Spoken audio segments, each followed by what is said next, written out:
Assalamualaikum warahmatullahi wabarakatuh.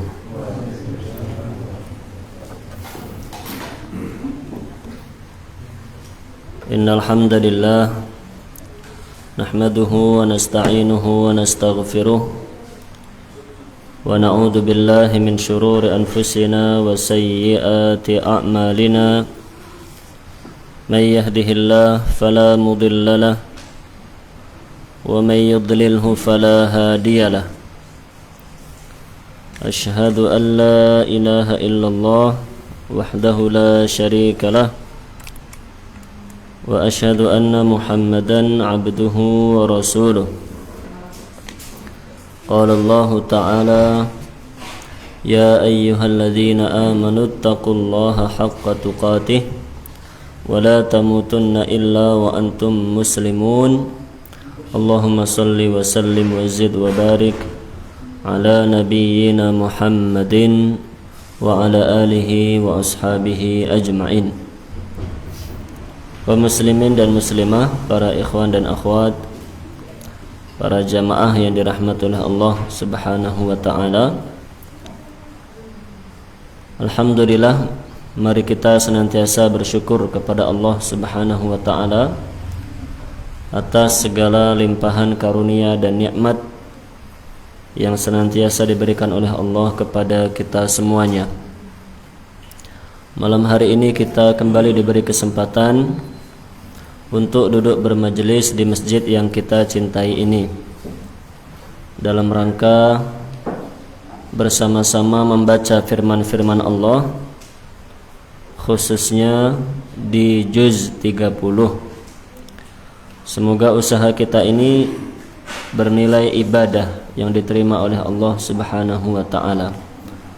Semoga pula usaha kita untuk terus belajar membuahkan ilmu yang bermanfaat untuk diri kita masing-masing, untuk keluarga kita, dan untuk umat Islam pada umumnya. Allahumma amin. Para jamaah yang dirahmati oleh Allah, melanjutkan pembahasan tentang surat-surat pendek di juz 30. Malam hari ini insyaallah kita akan membahas tafsir surat Al-Lahab. Surat Al-Lahab. Pada pertemuan yang lalu kita telah selesai membahas tafsir surat Al-Ikhlas. Maka sebelum Al-Ikhlas itu ada surat Al-Lahab. Sebagaimana kita sepakati bahwa kita membaca tafsirnya dimulai dari surat yang paling belakang, dari An-Nas, kemudian naik ke atas Al-Falaq, Al-Ikhlas, dan sekarang Al-Lahab. Tujuannya agar kita lebih cepat memahami surat-surat yang sudah kita hafal bersama dan sering kita baca dalam sholat fardu maupun sholat sunnah kita. Okay. Bismillahirrahmanirrahim. Tafsir surat Al-Lahab. Di sini seperti biasa Ustadz Firanda hafizahullah ta'ala terlebih dahulu menyebutkan ayat beserta terjemahannya. Ayat pertama surat Al-Lahab. A'udzu billahi minasyaitonir rajim. Tabbat yada abi lahabin wa tabb. Atau kita baca bersama-sama dulu nggih. A'udzu billahi minasyaitonir rajim.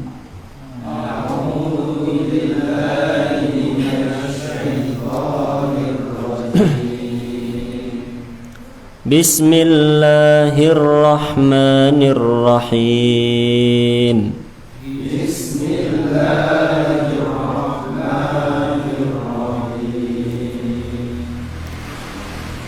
Tabbat yada abi lahabin wa tabb. Tabbat yada abi lahabin wa tabb. Okay. Itu akhir ayatnya ba-nya bertasydid, maka qalqalahnya lebih besar. Watab, begitu. Baik, ayat kedua. Ma aghna anhu maluhu wa ma kasab.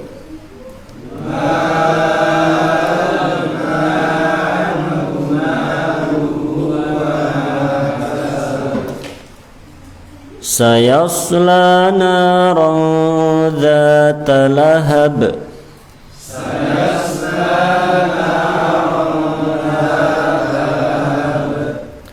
وامرأته حمالة الحطب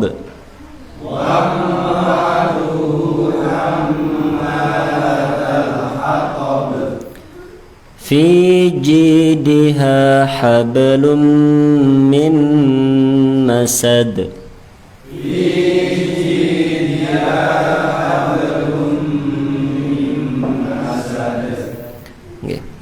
Ayat yang pertama artinya binasalah kedua tangan Abu Lahab dan benar-benar binasalah dia. Jadi kata binasanya disebutkan dua kali. Ayat yang kedua, tidaklah berguna baginya hartanya dan apa yang dia usahakan. Ayat yang ketiga, kelak dia akan masuk ke dalam api yang bergejolak, maksudnya api neraka yang menyala-nyala. Yang keempat, dan begitu pula istrinya pembawa kayu bakar atau penyebar fitnah. Ayat terakhir, di lehernya, maksudnya di leher istrinya Abu Lahab itu ada tali dari sabut yang dipintal.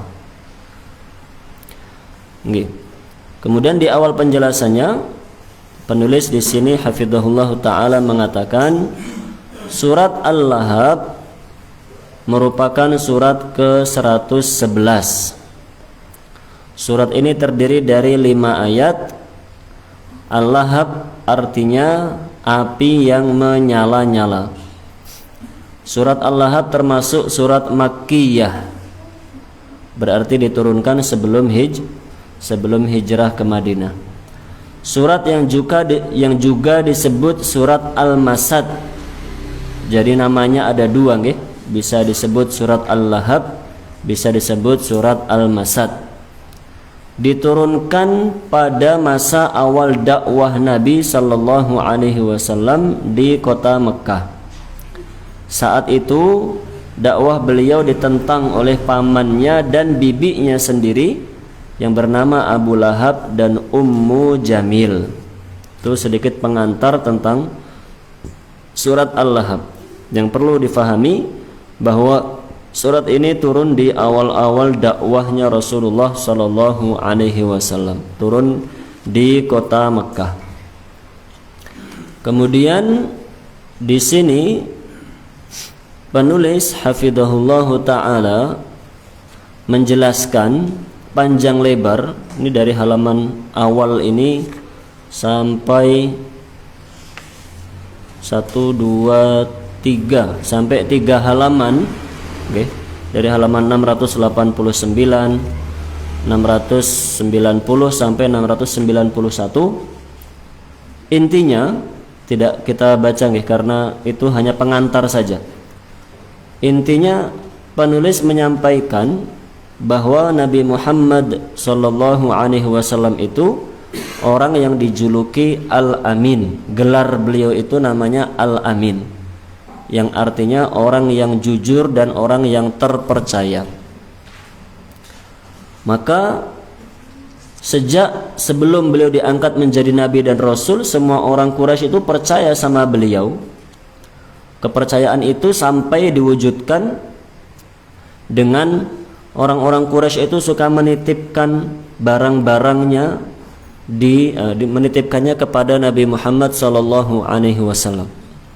Kalau kita sekarang nabung di bank, betul lah gampangnya.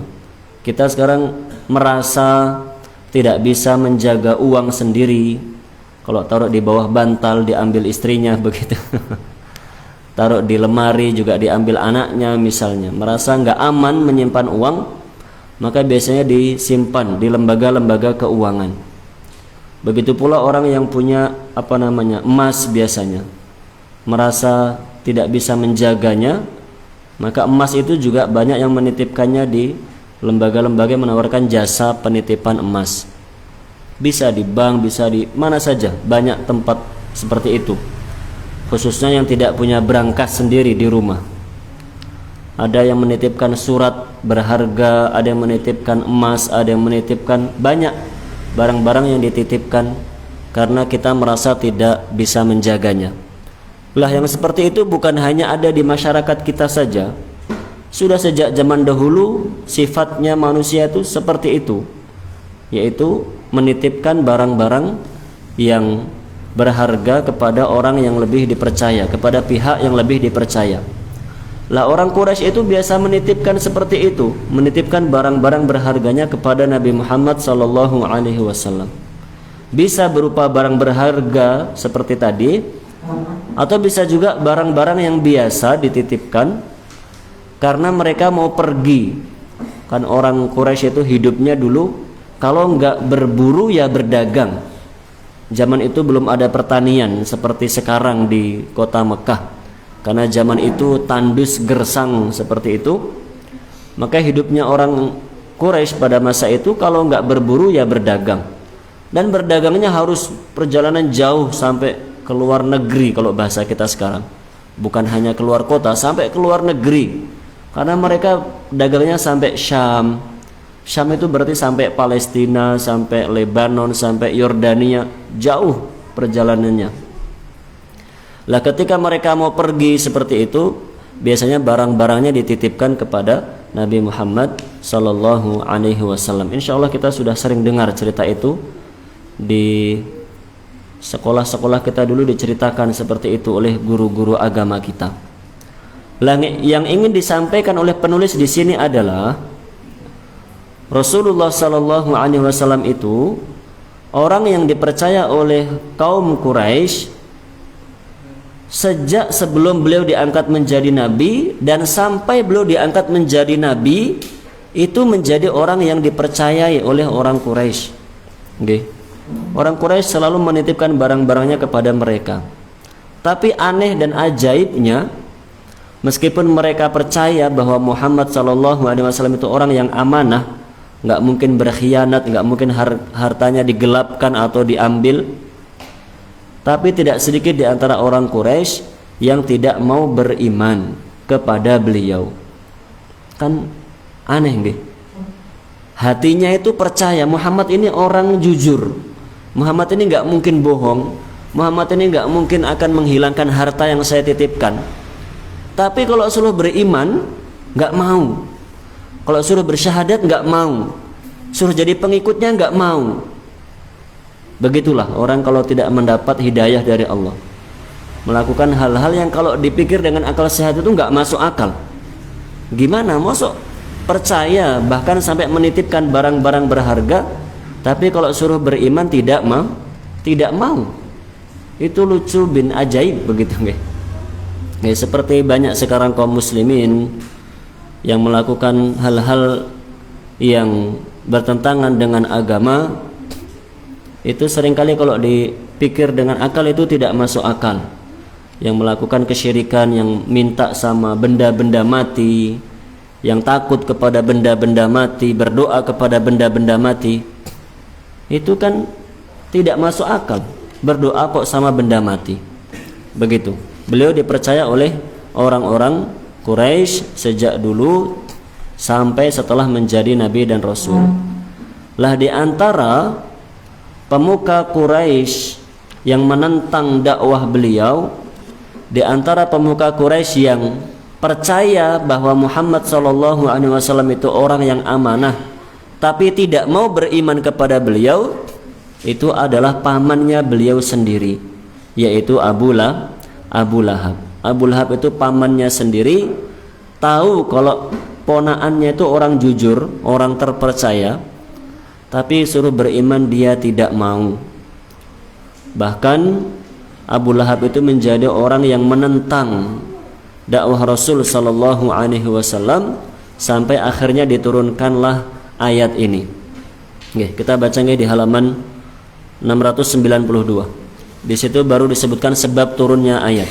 Langsung loncat ke sini yang berkaitan dengan pembahasan surat Al-Lahab ini. Di sini disebutkan sebab turunnya ayat, sebab turunnya surat Al-Masad atau surat Al-Lahab. Tatkala turun firman Allah, berilah peringatan kepada keluarga yang terdekat. Artinya ini ayat yang memerintahkan beliau untuk berdakwah. Okay.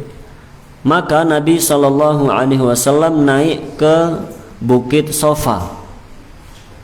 Kemudian beliau menyeru, wahai Bani Fihr, wahai Bani Adi.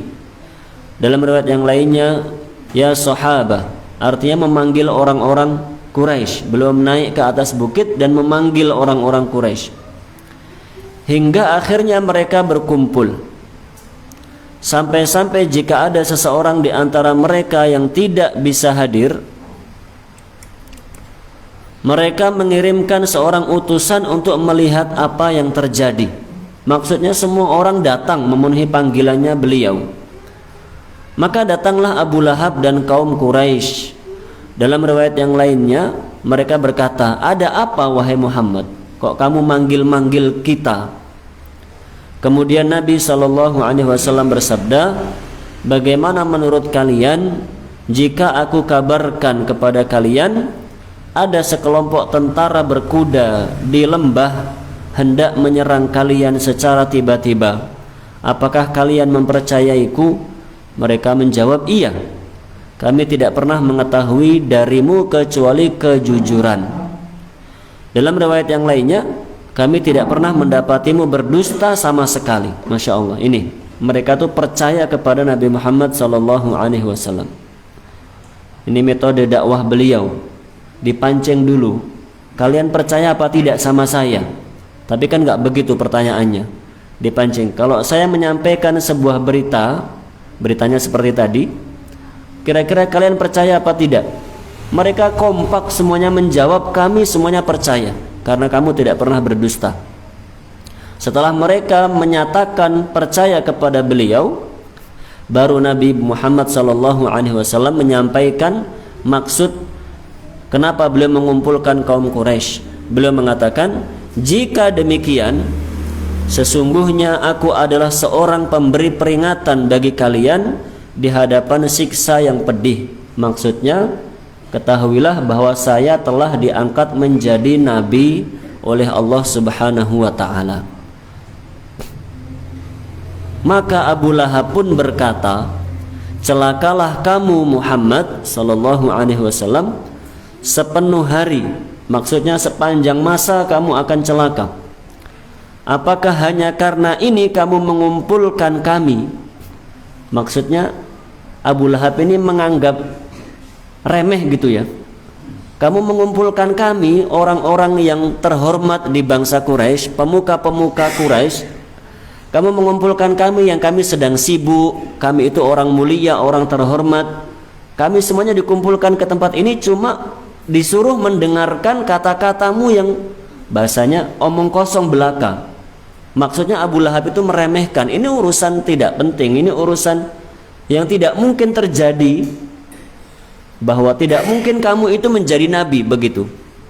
Ini hanya omong kosong, ini tidak mungkin, ini dusta. Kenapa sampai manggil kami para pemuka Quraisy? Abu Lahab itu meremehkan Nabi Muhammad SAW, bahkan mengingkari.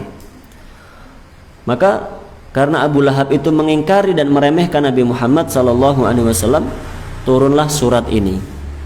Yang di awal suratnya Allah langsung balik merendahkan Abu Lahab. Allah berfirman, binasalah kedua tangan Abu Lahab, dan sesungguhnya dia benar-benar akan binasa. Dihina oleh Allah, direndahkan oleh Allah langsung dua kali, binasa dan benar-benar akan binasa. Seperti tadi Abu Lahab merendahkan Nabi Muhammad SAW. Itulah sebab turunnya surat Al-Masad atau surat Al-Lahab. Insyaallah juga sudah sering kita dengar. Nah, kita sekarang pengen memahami ayat per ayat dalam surat ini. Penting untuk kita fahami agar kita bisa mentadaburi, menghayati surat ini ketika kita baca dalam sholat kita. Ayat yang pertama, tabbat yada abi lahabi wa tab. Penjelasan ayatnya, Abu Lahab adalah paman Nabi sallallahu alaihi wasallam dan merupakan saudara kandung ayah beliau, pamannya sendiri. Nabi mempunyai 4 orang paman yang masing-masing memiliki sifat yang berbeda. Yang pertama namanya Abu Lahab, memerangi dan memusuhi Nabi sallallahu alaihi wasallam. Ini jenis yang pertama, paman sendiri tapi memusuhi. Yang kedua, Abu Talib, membela dakwah Nabi sallallahu alaihi wasallam tetapi meninggal dalam keadaan musyrik. Abu Talib ini dia memang tidak beriman, tapi setidaknya dia tidak menyakiti, tidak menghalangi dakwahnya Nabi Muhammad sallallahu alaihi wasallam, bahkan melindungi dan membela. Meskipun demikian tetap dia orang musyrik dan nanti akan masuk ke dalam neraka. Lah yang mulia adalah 2 paman yang lain, yaitu Hamzah bin Abdul Muttalib, membela Nabi sejak awal Islam dan meninggal dalam perang Uhud. Hamzah maksudnya beliau mati syahid dalam perang Uhud. Kemudian Abbas bin Abdul Muttalib masuk Islam belakangan. Begitulah keadaan paman-paman beliau. Ada 4, semua nasibnya beda-beda, Masya Allah. Yang paling hina itu Abu Lahab, karena tidak mau beriman bahkan memusuhi. Kemudian ada lagi Abu Talib yang tidak mau beriman tapi masih melindungi, membela. Ada lagi Abbas bin Abdul Muttalib, beliau di akhir hayatnya atau di akhir-akhir kehidupannya beliau akhirnya masuk ke dalam agama Islam. Dan yang paling mulia adalah Hamzah bin Abdul Muttalib, beliau termasuk orang yang awal-awal masuk ke dalam agama Islam, bahkan beliau mati syahid, gugur dalam perang Uhud. Begitu. Itu pamannya Nabi sallallahu alaihi wasallam. Maka para jamaah yang dirahmati oleh Allah, kalau kita menasihati keluarga sendiri kok ada yang menentang, itu sudah biasa. Kalau bahasa kitanya nggak perlu baper begitu ya. Nggak perlu baper, sudah tua masa baper. Biasa itu Nabi Muhammad SAW saja seperti itu. Pamannya ada yang memusuhi, Masya Allah. Kalau kita menasihati keluarga kita ada yang menentang, ada yang mengejek, bahkan itu sudah biasa. Yang penting kita menyampaikan kebenaran. Kalau ada yang menerima maka alhamdulillah, itu yang kita inginkan dan kita harapkan. Nah, yang seperti ini kita baca sebagai motivasi bagi kita semuanya. Abu Lahab adalah satu-satunya paman Nabi yang memusuhi dakwah Nabi sallallahu alaihi wasallam. Bahkan disebut dalam suatu riwayat, setiap kali Nabi selesai berdakwah, Abu Lahab itu muncul untuk memprovokasi orang-orang yang didakwahi oleh Nabi sallallahu alaihi wasallam. Sebegitunya. Jadi menghalang-halangi dakwah beliau itu bukan cuma di belakangnya, bukan cuma bisik-bisik kepada orang, bukan cuma secara diam-diam, tidak, tapi secara terang-terangan Abu Lahab itu menghasut orang-orang yang didakwahi oleh Nabi sallallahu alaihi wasallam. Lihat ini riwayatnya, dikisahkan oleh Rabi'ah ibn Ibad Ad-Dili. Beliau mengatakan, aku melihat Rasulullah sallallahu alaihi wasallam di pasar Dzil Majaz. Beliau berkata, beliau berdakwah di pasar, wahai manusia sekalian, ucapkanlah la ilaha illallah, niscaya kalian akan beruntung. Beliau masuk ke lorong-lorong pasar, sementara orang-orang berkumpul kepada beliau, heran dengan perkataannya. Maka aku tidak melihat seorang pun yang berkomentar, sementara beliau terus berkata, wahai manusia sekalian, ucapkanlah la ilaha illallah, niscaya kalian akan beruntung.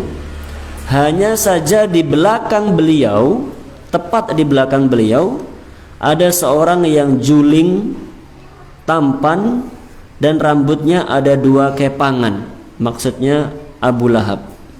Abu Lahab berkata, ini adalah sobi. Sobi itu orang yang meninggalkan tradisi leluhurnya. Ini adalah pendusta. Aku bertanya, siapa ini? Siapa yang berdakwah itu? Mereka menjawab, dia adalah Muhammad bin Abdullah, dan dia menyerukan tentang kebaikan. Dan aku bertanya lagi, lantas siapa yang mendustakannya? Yang ada di belakangnya itu siapa? Mereka berkata, pamannya yang bernama Abu Lahab. Begitu gambaran Abu Lahab menghalangi dakwahnya Nabi Muhammad SAW. Jadi diikuti, kemanapun beliau pergi diikuti.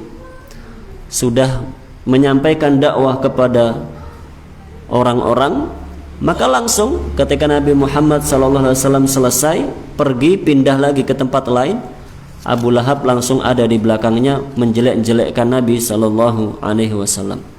Masya Allah. Kira-kira orang yang mendengar bagaimana? Orang yang mendengarkan jadi mungkin awalnya hampir mendapatkan hidayah, tapi setelah melihat, loh, pamannya sendiri mengatakan Muhammad itu dusta, padahal itu pamannya sendiri, bahasa kitanya Pak D-nya sendiri. Pak D-nya yang kenal sama Muhammad sejak kecil mengatakan Muhammad itu dusta. Kan orang jadi ragu, nggak pengen lagi mengikuti ajarannya Nabi Muhammad SAW. Begitu Abu Lahab dalam menghalang-halangi dakwahnya Nabi Muhammad SAW. Bukan sehari 2 hari, terus begitu terus,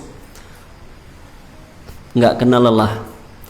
Begitulah orang kalau sudah disesatkan oleh Allah Subhanahu wa ta'ala. Taib. Halaman selanjutnya itu halaman 695 paragraf kedua. Kita mau mengenal sekarang Abu Lahab itu siapa. Kata beliau, kata penulis hafidhahullah ta'ala, nama asli Abu Lahab adalah Abdul Uzza. Abdul Uzza itu artinya hambanya berhala Al-Uzza. Uzza itu kan nama berhala, jadi dia dinamakan Abdul Uzza, artinya hambanya berhala. Akan tetapi Allah tidak menyebutkan namanya dalam ayat ini karena arti namanya mengandung kesyirikan. Jadi Abu Lahab itu bukan nama asli, itu adalah kunyah, itu adalah sebutannya saja, panggilannya saja, namanya Abu Lahab. Nama aslinya Abdul Uzza. Di sini Allah tidak menyebutkan nama Abdul Uzza karena Abdul Uzza itu mengandung kesyirikan. Terus belum memberi faedahnya. Hal ini berbeda dengan Fir'aun.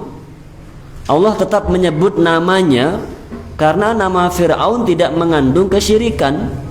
Fir'aun itu hanya nama saja, nama, artinya tidak mengandung kesyirikan. Maka dalam Al-Quran ya disebutkan secara langsung Fir'aun, begitu.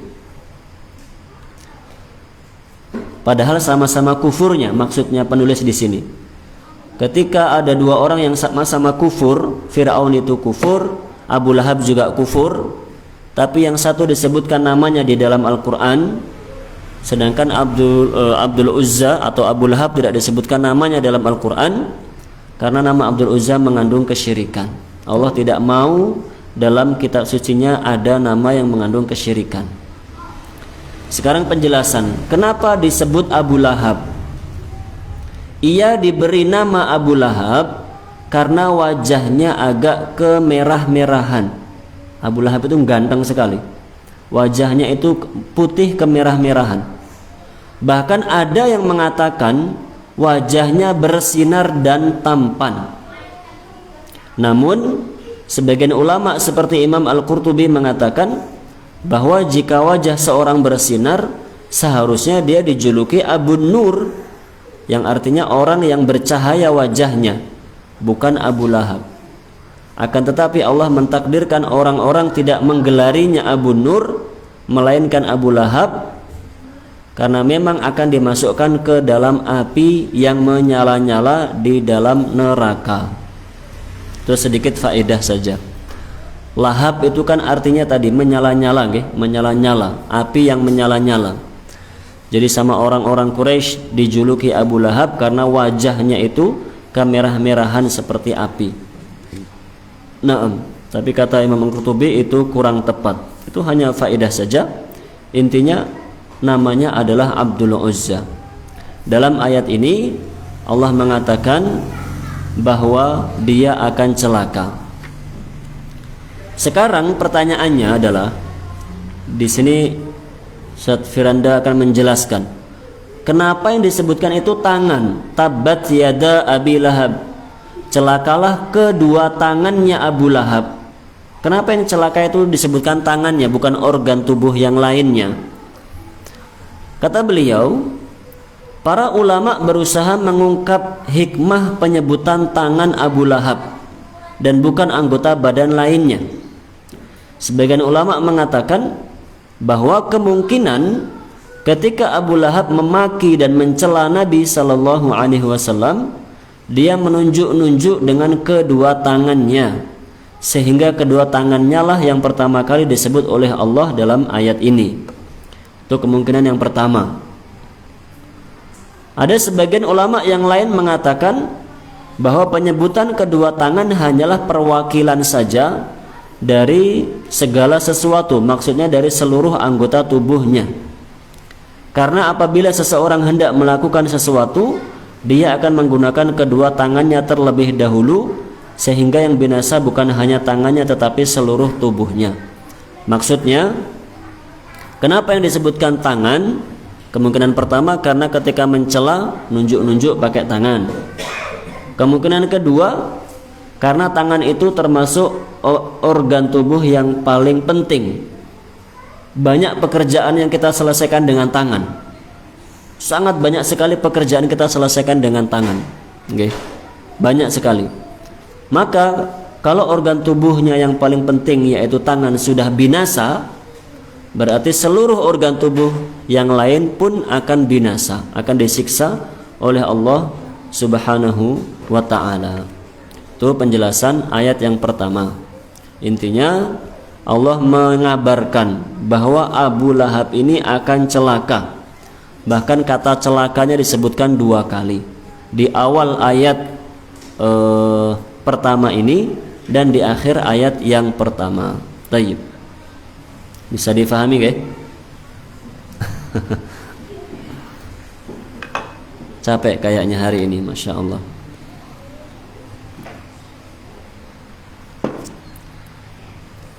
Monggo ayat yang kedua. Monggo dibaca. Silakan.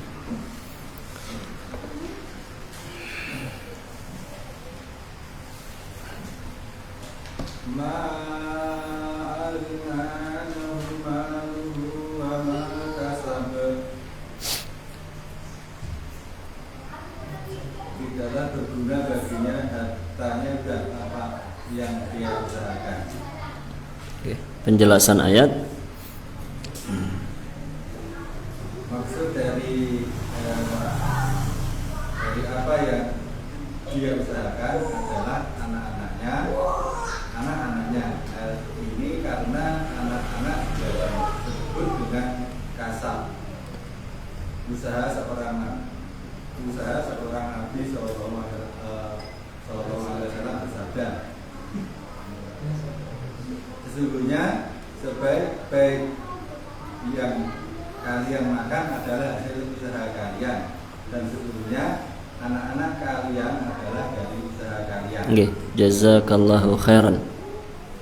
Dalam ayat ini Allah mengatakan hartanya Abu Lahab itu tidak akan berguna. Maksudnya tidak akan bisa menyelamatkan dia dari siksa neraka. Padahal Abu Lahab itu termasuk orang yang kaya. Allah mengatakan hartanya Abu Lahab yang banyak itu nggak akan bisa digunakan untuk menebus siksa api neraka pada hari kiamat. Hartanya tidak berguna. Yang tidak berguna adalah hartanya yang pertama. Yang kedua, yang nggak berguna juga adalah apa yang dia usahakan. Kemudian dijelaskan oleh beliau hafizahullah, yang dimaksud dengan usaha di sini apa? Maksudnya adalah anak-anaknya. Jadi makna ayat ini kalau kita pakai bahasa yang lebih sederhana, tidak akan berguna harta dan anak-anaknya. Artinya harta yang banyak, anak-anak yang hebat-hebat, semuanya nanti pada hari kiamat tidak bisa menyelamatkan Abu Lahab dari siksa neraka yang disiapkan oleh Allah untuk dia. Mau hartanya banyak, nggak bisa ditebus siksa nerakanya. Mau anaknya hebat-hebat, tidak bisa ditebus dengan tidak bisa ditebus siksa yang telah disiapkan oleh Allah Subhanahu wa ta'ala. Begitu. Sekarang kita mau mengenal siapa anaknya Abu Lahab. Di paragraf paling bawah, masih di halaman yang sama. Paragraf paling bawah, seorang anak Abu Lahab namanya Utaibah bin Abi Lahab. Utaibah namanya. Mati karena doa Nabi sallallahu alaihi wasallam. Utaibah memang selalu mengganggu Nabi sallallahu alaihi wasallam seperti orang tuanya. Maka Nabi pun mendoakannya agar celaka. Nabi mendoakan begini, ya Allah, kuasakanlah anjingmu kepadanya. Maksudnya buat Utaibah ini binasa dengan perantara hewan. Binasa, entah bagaimana caranya, pokoknya dia dibinasakan dengan hewan. Itu doa agar dia dihinakan oleh Allah. Dia celaka bukan oleh manusia, bukan karena kalah dalam gulat. Kalau kalah dalam gulat itu masih gagah, Masya Allah. Terbunuh karena mempertahankan harta ketika mau dirampok misalnya, itu masih gagah. Ini Nabi Muhammad SAW berdoa biar Utaibah itu dihinakan oleh Allah dengan cara dibinasakan oleh hewan. Maka pada suatu hari Utaibah pergi ke negeri Syam dengan rombongan pedagang. Lalu mereka pun mampir di satu tempat. Utaibah berkata, sesungguhnya aku takut dengan doanya Muhammad sallallahu alaihi wasallam. Teman-temannya berkata, jangan khawatir. Lalu mereka pun meletakkan barang-barangnya dan mereka duduk menjaganya, menjaga barang-barang tersebut. Tiba-tiba ada seekor singa yang datang dan mengambil Utaibah serta membawanya pergi. Artinya Utaibah mati dimangsa oleh singa. Itu kan mati yang hina, mati dicabik-cabik oleh hewan. Waliyadzubillah min dzalik. Itu berkat doanya Nabi sallallahu alaihi wasallam, karena Utaibah itu seperti Abu Lahab dan ibunya, yaitu suka mengganggu Nabi sallallahu alaihi wasallam. Di sini penulis mengatakan keluarga Abu Lahab memang benar-benar rusak. Suami, istri dan anak semuanya berkumpul di neraka karena memusuhi Nabi sallallahu alaihi wasallam, padahal Nabi adalah keponakan Abu Lahab sendiri. Naam. Itulah gambaran keluarga yang tidak diberi hidayah oleh Allah Subhanahu wa taala. Suami, istri, anak semuanya kumpulnya tapi bukan di dalam surga. Waliyadzubillah min dzalik. Kumpulnya di dalam neraka. Itulah pentingnya kita selalu meminta petunjuk kepada Allah. Makanya ketika sholat itu membaca ihdinas siratal mustaqim niku sebisa mungkin atau harus dengan rasa yang mantap dari dalam hati. Ihdinas siratal mustaqim. Biar kita benar-benar diberi petunjuk oleh Allah, dan kita beserta keluarga kita semuanya diberi petunjuk oleh Allah Subhanahu wa taala. Karena tidak ada yang menjamin, bisa jadi kita sekarang soleh, istri kita solihah, anak-anak kita juga soleh solihah, Masya Allah. Tidak ada yang menjamin bahwa sampai akhir hayat kita bisa seperti ini. Bisa saja Allah mencabut hidayahnya. Maka kita terus minta hidayah kepada Allah Subhanahu wa ta'ala. Jangan sampai seperti keluarganya Abu Lahab. Waliyadzubillah min dzalik. Tayyib. Ayat yang ketiga, sayasla naran dzata lahab. Kelak dia akan masuk ke dalam api yang bergejolak. Monggo dibaca penjelasannya. Penjelasan ayat. Lahapun artinya menyala-nyala. Dia benar-benar Abu Lahab dan kelak akan dimasukkan ke dalam api yang menyala-nyala pula. Inilah salah satu mukjizat surat Al-Lahab, yaitu Allah mengabarkan Abu Lahab akan masuk ke dalam neraka jahanam. Allah mengabarkannya kepada Nabi, padahal surat ini turun pada masa awal dakwah beliau. Demikian juga dalam surat ini, pada ayat selanjutnya, Allah mengabarkan bahwa istri Abu Lahab juga akan masuk neraka. Oke. Terus lanjut. Bahkan Allah tidak mengabarkan Nabi Musa bahwa Fir'aun akan menjadi penghuni neraka jahanam. Allah justru memerintahkan Musa untuk mendakwahi Fir'aun yang barangkali dapat menyadari kekeliruannya. Allah berfirman yang artinya, pergilah kamu berdua kepada Fir'aun, sesungguhnya dia telah melampaui batas. Maka berbicaralah kamu berdua kepadanya dengan kata-kata yang lemah lembut, mudah-mudahan ia ingat atau takut. Oke, jazakallah khairan. Ini berita yang disampaikan oleh Allah bahwa kelak Abu Lahab itu akan masuk ke neraka. Abu Lahab itu pasti masuk neraka. Allah mengabarkan seperti itu. Padahal tadi sudah kita baca, surat ini turun di awal-awal dakwahnya Nabi Muhammad SAW. Baru di awal-awal dakwah. Ini masih di awal-awal dakwah, ketika beliau baru diangkat menjadi nabi, beliau mulai berdakwah, itu sudah langsung dipastikan oleh Allah Abu Lahab itu pasti masuk neraka. Artinya Abu Lahab ini sampai akhir hayatnya tidak akan pernah beriman kepada Nabi Muhammad SAW. Ini beda dengan Fir'aun. Beliau tadi menjelaskan, ketika Fir'aun itu masih hidup dan Nabi Musa alaihissalam juga masih hidup, Nabi Musa mulai berdakwah, Allah tidak pernah mengatakan kepada Nabi Musa bahwa Fir'aun itu tidak mungkin beriman. Tidak, nggak ada ayat seperti itu. Justru sebaliknya, Nabi Musa diperintahkan untuk mendakwahi Fir'aun. Barangkali dia mau beriman, barangkali dia mau masuk ke dalam agama Islam. Artinya penulis itu pengen menjelaskan Abu Lahab itu dari satu sisi lebih jelek dari Fir'aun. Dari sisi ini Abu Lahab itu lebih jelek dari Fir'aun.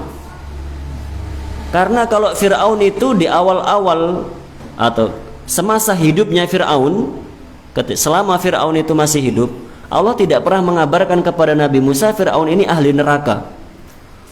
Tapi kalau Abu Lahab orangnya masih hidup, Allah sudah mengabarkan ini ahli neraka.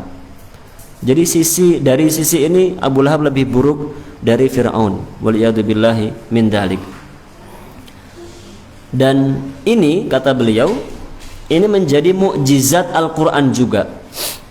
Ini salah satu bukti bahwa Al-Quran itu benar-benar firman Allah Subhanahu wa ta'ala, bukan ayat yang dibuat-buat oleh Nabi Muhammad SAW. Kenapa? Karena Al-Quran terbukti benar. Al-Quran di awal dakwahnya Nabi Muhammad SAW sudah mengatakan Abu Lahab pasti penghuni neraka. Bahasa lainnya, Abu Lahab tidak mungkin akan beriman.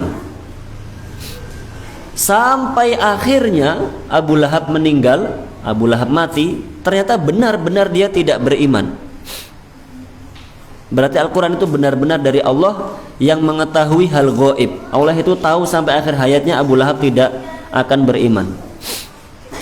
Seandainya begitu, seandainya Al-Quran itu dibuat oleh Nabi Muhammad SAW, Al-Quran itu bukan wahyu, Al-Quran itu karangannya Nabi Muhammad, maka sangat berpotensi kabar ini akan meleset.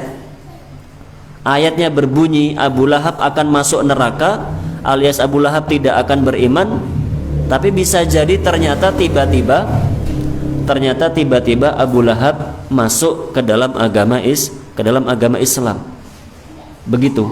Itu bisa terjadi kalau ayat ini dibuat oleh dibuat-buat oleh Nabi Muhammad SAW, beritanya bisa meleset. Tapi ketika beritanya tidak meleset sama sekali, menunjukkan ini adalah mukjizat dari Allah Subhanahu wa ta'ala. Maka sampai akhir hayatnya Abu Lahab tidak pernah beriman kepada Nabi Muhammad sallallahu alaihi wasallam. Jazakallah khairan. Baik. Ayat yang keempat. Monggo dibaca.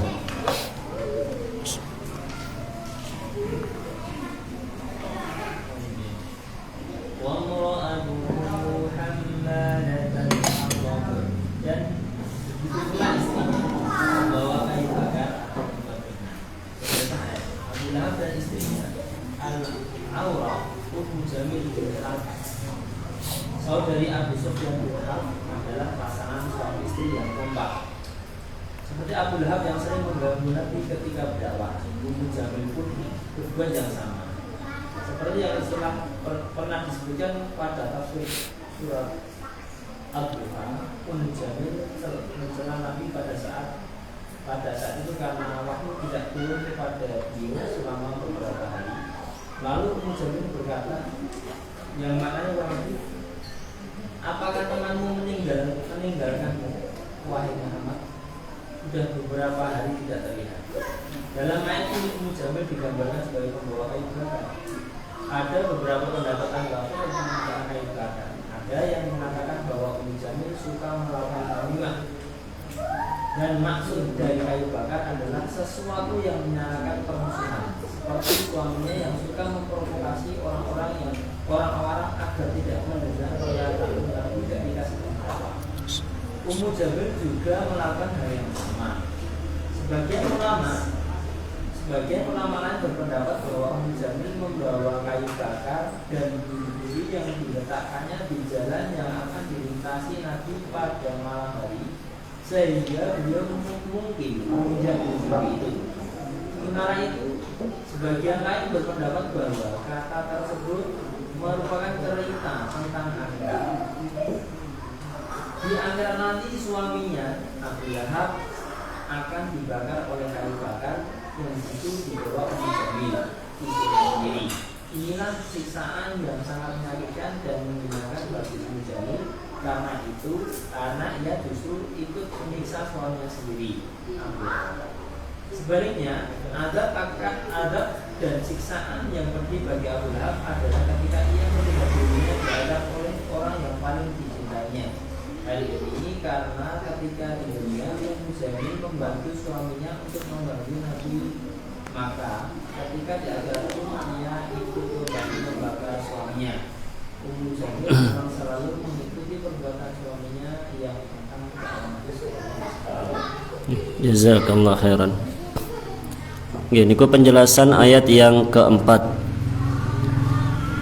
Istrinya Abu Lahab yang membawa kayu bakar. Maksudnya membawa kayu bakar, tadi disebutkan oleh beliau ada 3 penafsiran. Istrinya Abu Lahab disebut dalam ayat ini sebagai wanita yang membawa kayu bakar. Ada 3 penafsiran.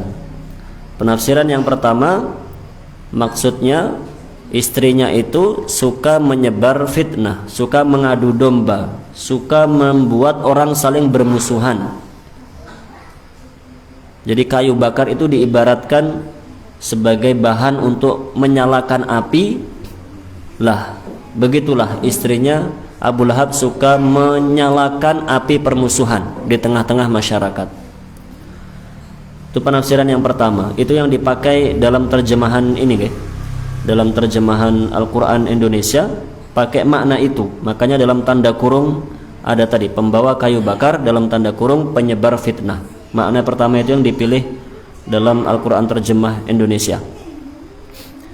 Ada makna kedua, ada penafsiran kedua, yang dimaksud membawa kayu bakar adalah memang benar-benar menceritakan tentang perbuatannya istri Abu Lahab.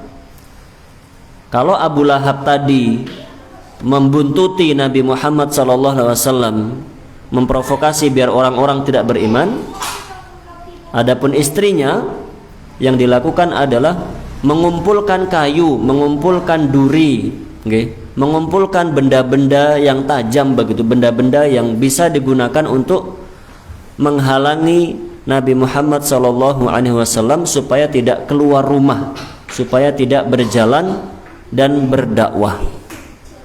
Begitu. Jadi memang kerjaannya ke padang pasir, nyari kayu, nyari duri, dikumpulkan, nyari batu-batu, dikumpulkan, diletakkan di jalan yang akan dilewati oleh Nabi Muhammad SAW. Kalau kita bayangkan ngoyo sekali begitu nih, kurang gawean sekali. Orang pengen menyusahkan orang kok ya serius sekali, tenanan gitu, serius. Jazakallah khairan.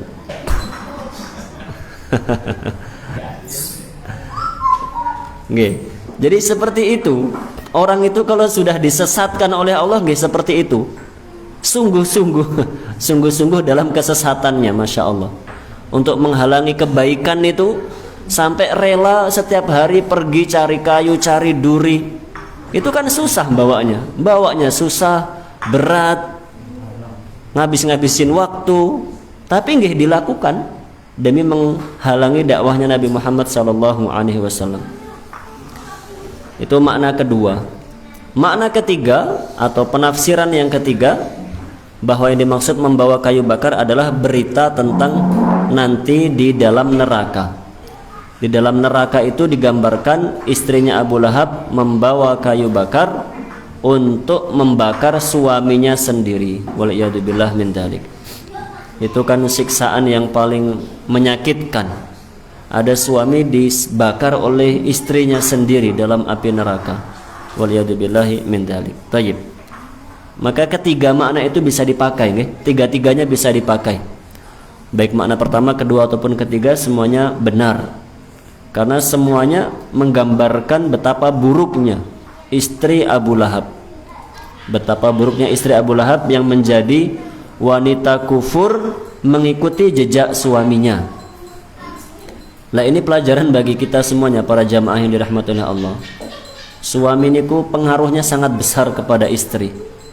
Suami itu benar-benar kepala rumah tangga. Dia sangat besar pengaruhnya bagi anggota keluarganya, baik istri maupun anak-anaknya. Makanya suami itu selain mencarikan nafkah lahiriah, selain kan mencarikan uang untuk membeli kebutuhan, mencarikan pakaian, memberikan tempat tinggal, mencarikan kendaraan, seterusnya, membelikan makanan.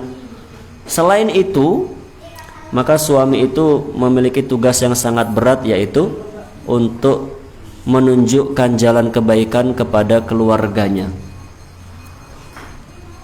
Tugas terberat seorang suami itu bukan menafkahi batin, bukan menafkahi lahiriah. Kalau menafkahi lahiriah itu gampang. Yang penting kita usaha, pasti ada hasilnya. Wes gitu saja. Usaha apa saja insya Allah ada hasilnya. Kan begitu. Yang susah itu melaksanakan perintah Allah. Ya ayyuhalladzina amanu. Sampun, ini belum habis. Yang paling susah adalah melaksanakan perintah Allah. Wahai orang-orang yang beriman, qu anfusakum wa ahlikum naro. Jagalah supaya diri kalian dan keluarga kalian itu tidak masuk neraka. Itu yang paling susah. Kalau cuma mencari nafkah lahiriah itu gampang. Paling sulit itu menjaga, mengajari keluarga biar menjadi hamba-hamba yang taat dan tidak maksiat kepada Allah, sehingga dijauhkan dari api neraka. Maka kita harus memahami itu, sehingga kita harus selalu minta petunjuk kepada Allah, meminta kemudahan dari Allah, minta pertolongan kepada Allah Subhanahu wa ta'ala. Ayat yang terakhir, fi jidha hablum min masad. Saya baca saja, monggo para jamaah sambil makan gorengan dan minum teh. Di lehernya ada tali dari sabut yang dipintal. Sebagian ahli mengatakan maksud masad adalah sabut atau semacam tumbuhan yang dibuat berbentuk kalung. Maksudnya tali yang dipakai untuk tali yang dipakai untuk mengumpulkan kayu dan duri itu tadi loh. Jadi mengumpulkan kayu, mengumpulkan duri, kalau sudah terkumpul kan diikat pakai tali, kemudian kan digendong begitu. Itu maksudnya. Jadi talinya itu digunakan mengikat kayu tadi, kemudian digunakan untuk memikul kayu tersebut. Ada pula yang mengatakan itu adalah besi. Masad artinya besi.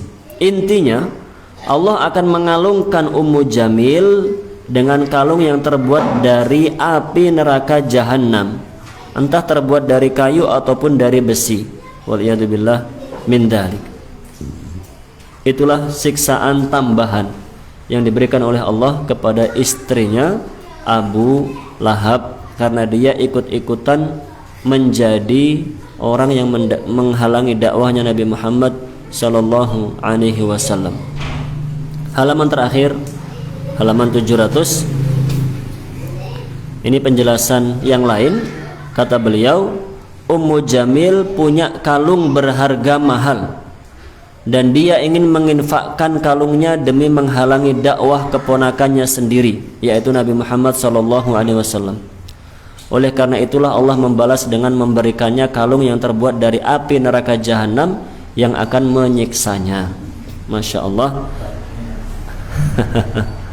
Seperti itulah orang yang telah disesatkan oleh Allah Subhanahu wa ta'ala. Maka monggo para jamaah sekalian rajin-rajin untuk senantiasa mohon petunjuk kepada Allah Subhanahu wa ta'ala, dan rajin-rajin untuk terus menggali ilmu agama, baik membaca, mendengarkan pengajian, membaca Al-Quran, membaca hadis, agar kita terus bertambah ilmunya sehingga kita menjadi hamba yang semakin dekat kepada Allah Subhanahu wa ta'ala. Semoga menjadi ilmu yang bermanfaat untuk diri saya pribadi dan jamaah sekalian. Mohon maaf atas banyak sekali kekurangannya. Saya akhiri dengan doa kafaratul majlis. Subhanakallahumma wa bihamdik asyhadu an la ilaha illa anta astaghfiruka wa atubu ilaik. Wassallallahu ala nabiyyina Muhammadin wa ala alihi wa sahbihi ajma'in. Wassalamu alaikum warahmatullahi wabarakatuh.